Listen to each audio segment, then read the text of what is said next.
Assalamualaikum warahmatullahi wabarakatuh. Perkenalkan, nama saya Rinia Stuti dengan BP 1911021026. Pagi ini saya akan menjelaskan tentang obligasi. Obligasi atau bond dapat didefinisikan sebagai utang jangka panjang yang akan dibayarkan kembali pada saat jatuh tempo dengan bunga yang tetap jika ada. Nah, dari definisi ini dapat dimengerti bahwa obligasi adalah suatu utang atau kewajiban jangka panjang atau bond, sedangkan utang jangka pendek disebut dengan bill. Nilai utang dari obligasi akan dibayarkan pada saat jatuh temponya. Nah, nilai utang dari obligasi ini dinyatakan di dalam surat utangnya. Obligasi mempunyai jatuh tempo, berarti mempunyai lama waktu pelunasannya yang sudah ditentukan. Selanjutnya, bunga dari obligasi adalah tetap. Misalnya 14% per tahun jika ada dan sudah ditentukan. Karena obligasi membayar bunga yang besarnya tetap, maka obligasi dikenal juga sebagai sekuritas pendapatan tetap. Walaupun kebanyakan obligasi itu memberikan bunga tetap, ada juga obligasi yang tidak membayar bunga. Selanjutnya, kode obligasi. Nah, obligasi yang tercatat di pasar modal diberi kode. Kode obligasi ini dimaksud untuk membedakan suatu obligasi dengan obligasi yang lain untuk kepentingan pencarian dan organisasi data di komputer dan untuk menunjukkan karakteristik dari obligasinya itu sendiri. Untuk pasar Bursa Efek Surabaya atau BES, obligasi diberi kode sepanjang 12 karakter. Nah, kode ini dimulai untuk obligasi yang tercatat pada tanggal 3 April tahun 2000. Kode obligasi bisa kita lihat dari gambar yang tertera pada PowerPoint yang telah disediakan. Nah, untuk kode A itu singkatan nama dari perusahaan penerbit obligasi. Yang B itu kode untuk nomor obligasi yang diterbitkan. Sedangkan yang C adalah suku bunga jika mempunyai beberapa suku bunga dan opsi-opsi turunan. Yang D itu tipe dari obligasi, yaitu B itu bonds, yang C adalah convertible bonds, yang W adalah bonds with warrant, yang T adalah medium term notes, yang Y adalah money market, dan M atau miscellaneous.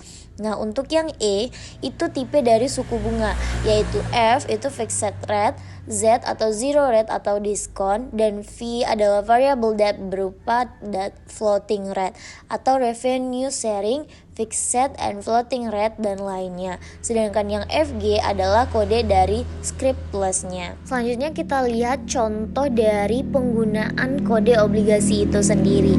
Contohnya adalah Bank BP1 atau singkatan dari perusahaan ini adalah BABP. Nah, pada tahun 2003 mereka menerbitkan obligasi pertama. Nah, obligasi pertama ini akan kita beri nomor dengan obligasi 01. Tipe dari sekuritasnya adalah bond, yaitu kita beri kode B, dan tipe dari sekuritas bunganya adalah bunga tetap, maka akan kita beri kode F. Kode dari script plus adalah TW. Nah, bisa kita lihat pada gambar itu beberapa turunan atau penjelasan yang lebih jelasnya, yaitu BABP itu adalah Bank BP itu sendiri, 01 itu obligasi pertama mereka nih di BES. Double X itu kode tidak digunakan. Terus yang B adalah tipe sekuritas yaitu bond, F-nya adalah tipe suku bunga yaitu bunga tetap, dan TW itu kode dari script plusnya sendiri. Selanjutnya adalah obligasi dan termin. Nah, obligasi dapat berupa serial bond atau obligasi seri dan term bond atau obligasi termin. Nah, serial bond adalah suatu kelompok obligasi yang obligasinya akan jatuh tempo berurutan, yaitu satu atau lebih obligasi akan jatuh tempo periode berikutnya setelah satu atau lebih obligasi lainnya jatuh tempo. Nah, sedangkan term bond atau obligasi termin adalah obligasi yang jatuh tempo bersamaan waktunya. Contohnya adalah Bank BP 1 pada tahun 2003 dengan kode BABP 01 XX BFTW. Obligasi ini jatuh tempo bersamaan pada tanggal 25 April tahun 2006. Selanjutnya adalah macam-macam obligasi. Obligasi itu ada obligasi pemerintahan. Pemerintah juga membutuhkan dana untuk pembangunan negara. Salah satunya adalah dengan meminjamkan jangka panjang kepada masyarakat. Surat utang pemerintah ini disebut dengan SUN atau surat utang negara, atau umumnya dikenal dengan nama obligasi pemerintah atau government bond. Nah, obligasi ini mempunyai sifat yang sama dengan obligasi perusahaan. Hanya bedanya itu penerbitannya adalah pemerintah, bukan perusahaan swasta.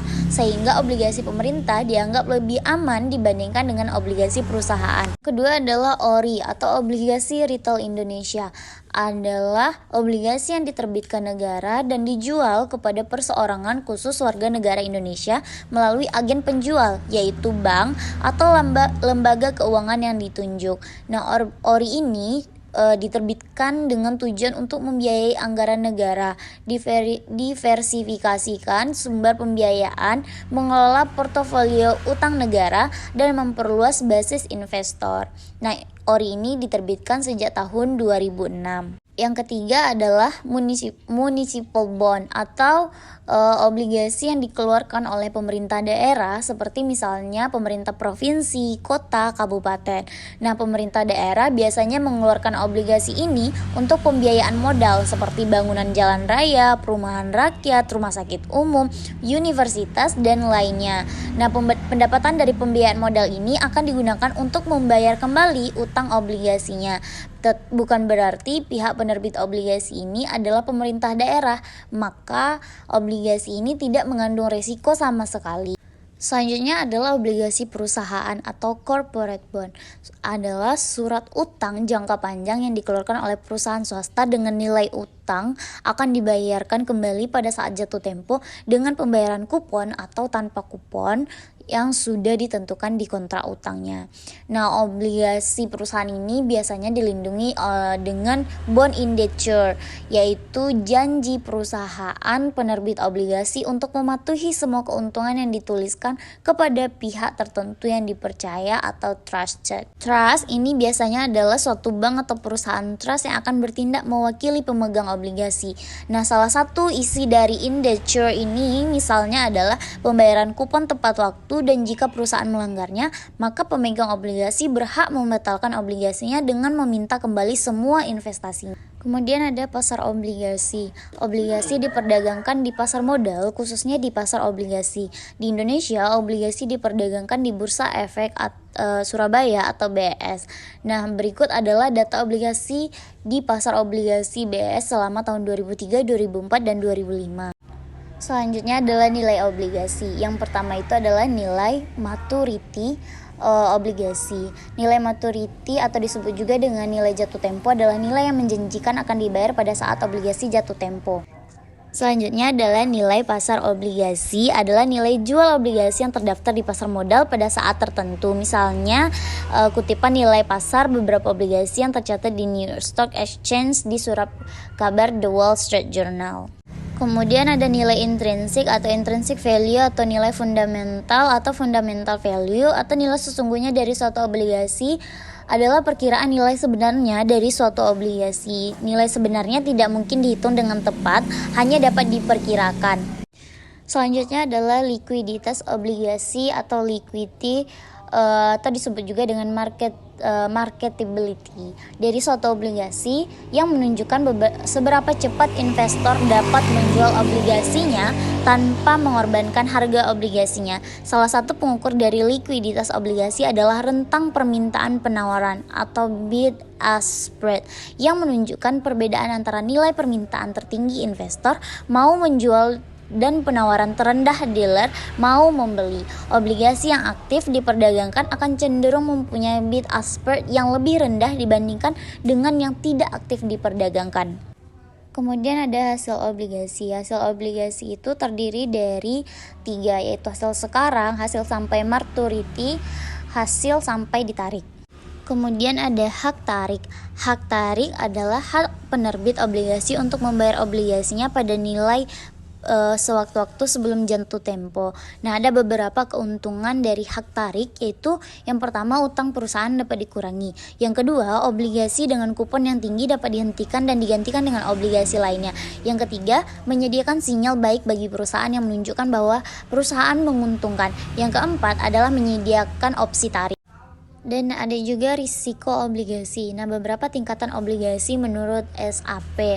Yang pertama, yang triple A itu mempunyai kemampuan sangat kuat untuk membayar bunga-bunga dan membayar kembali prinsipal. Nah, yang double A itu mempunyai kemampuan kuat untuk membayar bunga-bunga dan membayar kembali prinsipal. Yang A itu mempunyai kemampuan kuat untuk membayar bunga-bunga dan membayar kembali prinsipal, tetapi lebih rentan terhadap kondisi-kondisi yang berubah terbalik dibandingkan dengan kasus dari yang double A. Triple B mempunyai kemampuan cukup untuk membayar bunga-bunga dan membayar kembali prinsipal, bahkan lebih rentan terhadap kondisi-kondisi yang berubah terbalik dibandingkan dengan obligasi-obligasi peringkat yang A. Nah, yang double B dianggap spekulatif terhadap kemampuan untuk membayar bunga-bunganya. Yang triple C, double C, dan C membayar kembali prinsipal menunjukkan tingkat terendah dari spekulasi, dan C menunjukkan tingkat tertinggi dari spekulasi. Yang D itu gagal atau default. Pembayaran bunga-bunga dan pembayaran kembali prinsipal tertunggak. Kemudian ada teorema penilaian obligasi. Nah, dari gambar tersebut dapat kita lihat, yaitu harga obligasi dengan kupon 14% setahun dengan waktu jatuh tempo dan suku bunga bervariasi. Kemudian ada durasi obligasi, atau sebagai pengukur dari umur hidup ekonomis dari suatu obligasi dengan mempertimbangkan semua bentuk dan besarnya aliran kas keseluruhan dari obligasi sampai jatuh tempo. Nah, ada contoh gambar aliran kas obligasi yang menentukan besarnya durasi. Selanjutnya, sensitivitas harga obligasi dari perubahan suku bunga.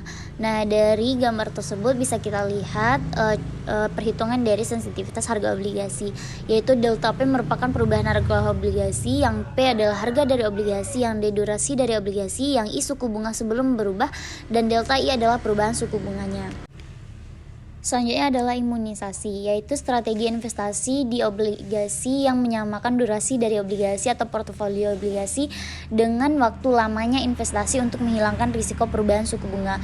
Nah, ada dua, yaitu risiko suku bunga. Suku bunga adalah risiko kerugian penurunan nilai obligasi disebabkan suku bunga naik dan harus menjualnya dengan harga yang lebih rendah. Sedangkan risiko investasi kembali, yaitu risiko kerugian kenaikan nilai obligasi disebabkan suku bunga turun dengan investasi kembali yang lebih mahal karena harus membeli obligasi yang lebih tinggi nilainya.